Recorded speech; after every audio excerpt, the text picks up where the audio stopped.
Hello, welcome to my channel.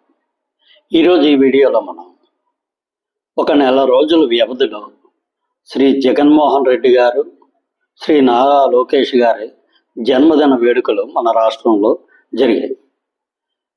వీటి గురించి ఎవరి జన్మదిన వేడుకలు ఏ రీతిన జరిగాయి అనే దాని గురించి మనం ఈ వీడియోలో తెలుసుకుందాం. ఇంతవరకు ఈ ఛానల్ సబ్స్క్రైబ్ చేసుకోకపోతే ప్లీజ్ ఈ ఛానల్ సబ్స్క్రైబ్ చేసుకోండి. ఈ ఛానల్ అభివృద్ధికి మీ వంతు సహకారం అందిస్తారని ఆశిస్తున్నాం. ఇక ఆ విషయంలోకి వస్తే, నిన్నను నారా లోకేష్ గారి జన్మదిన వేడుకలు మన రాష్ట్ర వ్యాప్తంగా కొన్ని సామాజిక మాధ్యమాల్లో వచ్చిన వార్తల ప్రకారం దాదాపు 13,000 చోట్ల ఆయన జన్మదిన వేడుకల్ని చాలా భారీ ఎత్తున చేయడం జరిగింది. కాకపోతే ఇక్కడ ఈ జన్మదిన వేడుకల్లో ఎక్కడ కూడా ఈ జంతు బలులు, రక్తాభిషేకాలు చేయడాలు, ఇటువంటి కార్యక్రమాలు ఒక్క చోట కూడా జరిగినట్టు ఎక్కడ దాఖలాలు లేవు.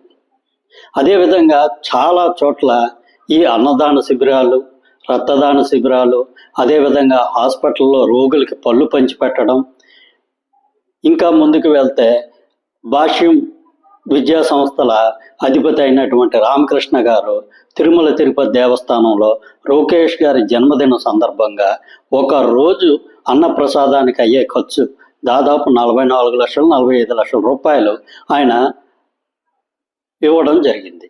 ఈ విధంగా లోకేష్ గారి జన్మదిన వేడుకలు అనేవి చాలా వరకు ప్రజలకి ఉపయోగకరంగాను, పార్టీకి ఉపయోగకరంగాను, ప్రజల్లో ఏ విధమైన వ్యతిరేక భావం లేకుండా చాలా భారీ ఎత్తున నిర్వహించడం జరిగింది. అదేవిధంగా చాలా స్కూల్లో మనం ఇంతకుముందు వైఎస్ఆర్సీపీ ప్రభుత్వం అధికారంలో ఉన్నప్పుడు చాలా స్కూల్లో జగన్మోహన్ రెడ్డి గారి జన్మదిన వేడుకలు చేయడం, ఆఖరికి ఇంకా పూర్తిగా దిగజారిపోయి కొన్ని యూనివర్సిటీ వైస్ ఛాన్సలర్లు అయితే వాళ్ళ యూనివర్సిటీల్లోనే జగన్మోహన్ రెడ్డి గారి జన్మదిన వేడుకలు కార్యక్రమాలను దగ్గరుండి జరిపించడం జరిగింది. కాకపోతే ప్రస్తుతం శ్రీ నారా లోకేష్ గారు అన్ని స్కూళ్ళకి, ముఖ్యంగా విద్యాశాఖలో పనిచేస్తున్న అధికారులందరికీ క్లియర్గా ఇన్స్ట్రక్షన్లు ఇవ్వడం జరిగింది. ఏ స్కూల్లో కూడా తన బర్త్డే వేడుకలు చేయకూడదని చెప్పి, అదేవిధంగా ఆయన బర్త్డేకి సంబంధించి స్కూళ్ళని రాజకీయ వేదికలుగా చేయొద్దు, అక్కడ అవి విద్యా వేదికలుగానే ఉండాలని చెప్పి క్లియర్ ఇన్స్ట్రక్షన్స్ ఇవ్వడం జరిగింది. ఇక జగన్మోహన్ రెడ్డి గారి జన్మదిన వేడుకలు ఎలా జరిగాయి అని మనం ఆలోచిస్తే, చాలా వరకు ఈ గొర్రెల్ని, మేకల్ని, ఇటువంటి వాటిని బలిచ్చి ఆ రక్తాలతోని జగన్మోహన్ రెడ్డి గారి ఫ్లెక్సీలకి రక్తాభిషేకం చేయడం, ఇటువంటి కార్యక్రమాలు చాలా చోట్ల జరిగాయి. అది చాలా వరకు ప్రజల్లో వ్యతిరేకత తీసుకురావడం జరిగింది. ఎందుకంటే కొంతమంది వ్యక్తులు పబ్లిక్గా జనసమ్మర్దంగా ఉండే ప్రాంతాల్లో కూడా ఈ బలులు ఇవ్వడం జరిగి, బలులు ఇచ్చి చాలా వరకు ప్రజల్ని భయభ్రాంతులు చేయడం జరిగింది.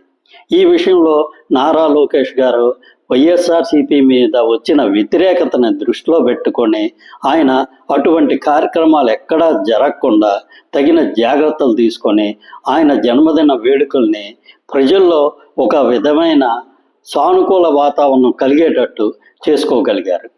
ఇక నుంచైనా వైఎస్ఆర్సీపీ నాయకులు ఈ విషయాలను గమనిస్తే వాళ్ళకి భవిష్యత్తులో ఆ పార్టీ పట్ల ప్రజల్లో సానుకూలత అనేది పెరగడం జరుగుతుంది. Thank you. ఈ వీడియో నచ్చినట్లయితే ఈ ఛానల్ సబ్స్క్రైబ్ చేసుకోండి. Thank you very much.